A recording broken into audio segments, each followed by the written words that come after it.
दूसरी तरफ का फंड हमारी इन हैंड सैलरी से काट लेती है और हम बन जाते हैं बेवकूफ। तो और आज की वीडियो के बाद हम नेक्स्ट वीडियो कल ही अपलोड कर रहे होंगे 2 month experience in XYZ company. आप भी जानते हैं, नाम नहीं लेना है। 2 मंथ एक्सपीरियंस। कैसे हैं आप लोग? तो आज की वीडियो में हम बात करने वाले हैं कि कंपनी आपका डैश कैसे काटती है। कंपनी आपको इन हैंड जो सैलरी लिखी होती है उतनी क्यों नहीं देती, उससे कम क्यों देती है। अगर इन हैंड सैलरी में तो भैया सीधी सैलरी हमें पूरे हाथ में आना चाहिए अगर मीनिंगफुल समझें तो, पर उसके बाद भी उसमें क्यों फंड कटता है या फिर उसका फंड से क्या लेना देना है, जबकि सैलरी ब्रेकअप पे फंड हमारा पहले ही कट चुका होता है फिर भी उसके बाद भी हमारा फंड कटता है। तो अगर इस कथा को आप सुनना चाहते हैं और जानना चाहते हैं कि सेकेंड मंथ की सैलरी कितनी आई एज अ टर्बो रोल में, तो चलिए वीडियो स्टार्ट करते हैं।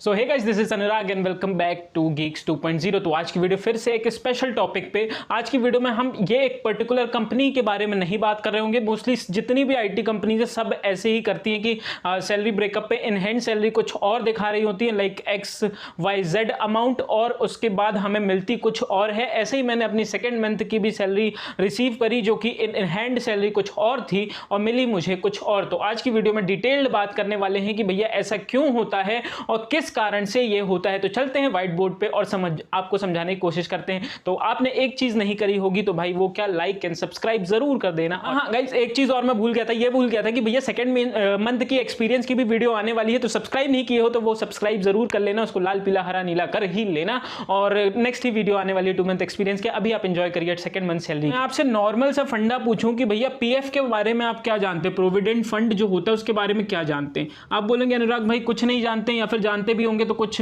फंड वगैरह कटता है, सिर्फ इतना ही जानते हैं और कटिंग होती है फिर बाद में मिलता है। देखो मैं आपको बता दूं, एक रूल है। वो क्या रूल है कि कंपनीज को क्या करना होता है कि जितनी भी उनकी बेसिक सैलरी है, मान के चलिए मैं आज एग्जांपल लेके चल रहा हूं कि कोई कंपनी XYZ है, you better know, company XYZ है, उसका पैकेज मान के चलिए सैलरी ब्रेकअप में 5.5 है। उसने अपना बेसिक क्या रखा हुआ है, बेसिक मान के चलिए उसने 18,000 समथिंग कुछ रुपीस रखा हुआ है। ठीक, तो रूल क्या है गवर्नमेंट की तरफ से कि जिस कंपनी में 20 या 20 लोग से ज्यादा एम्प्लॉय काम कर रहे हो तो उनको उनका PF देना होता है, PF कटवाना ही होता है। वो क्या होता है कि जो आपका बेसिक है, ये आपका बेसिक सैलरी होगी, बेसिक में से 12% जो कि अमाउंट मान के चलिए 2200 आया, तो इतना कंपनी के, इतना एम्प्लॉय के सैलरी से कटिंग होगी, पहली बात। ठीक, और रूल क्या है कि इतना एम्प्लॉय के सैलरी से कटिंग होगी और इतना ही उसकी कंपनी भी उसको देगी। मतलब कि अगर 2200 मेरी सैलरी से काटा गया तो 2200 ही मुझे कंपनी भी देगी।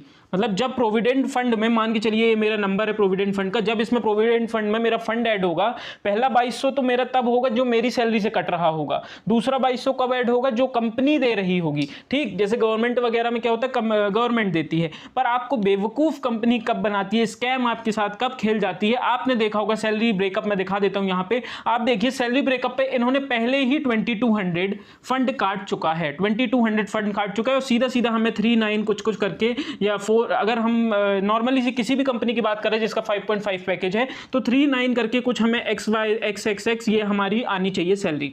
पर होता क्या है कि जैसा मैंने आपको बताया कि PF में 2 बार आपको अमाउंट जमा करना होता है, एक कंपनी करती है, एक हम खुद करते हैं जो एम्प्लॉय होता है। पर कंपनी हमारे साथ गेम क्या खेलती है, जब वो सैलरी ब्रेकअप करती है, जैसा कि ब्रेकअप में आपको दिख रहा होगा, अभी मैंने स्क्रीनशॉट भी लगाया, वहां से जो 2200 कटा हुआ है, जो 2200 कटा हुआ है, वो अपना मान लेती है और जो इन हैंड सैलरी है उसके बाद हमारा जो कटिंग करके वो हमको सैलरी दे देती है। सॉरी, थोड़ा सा कंफ्यूजिंग हो गया। मतलब समझो सैलरी ब्रेकअप में 2200 जो कटा तो हम तो यही समझेंगे कि भैया हमारा PF कट चुका है, पर ये PF वो कट चुका है जो कंपनी को देना था, वो अपन की ही सैलरी के अंदर कंपनी ने काट लिया।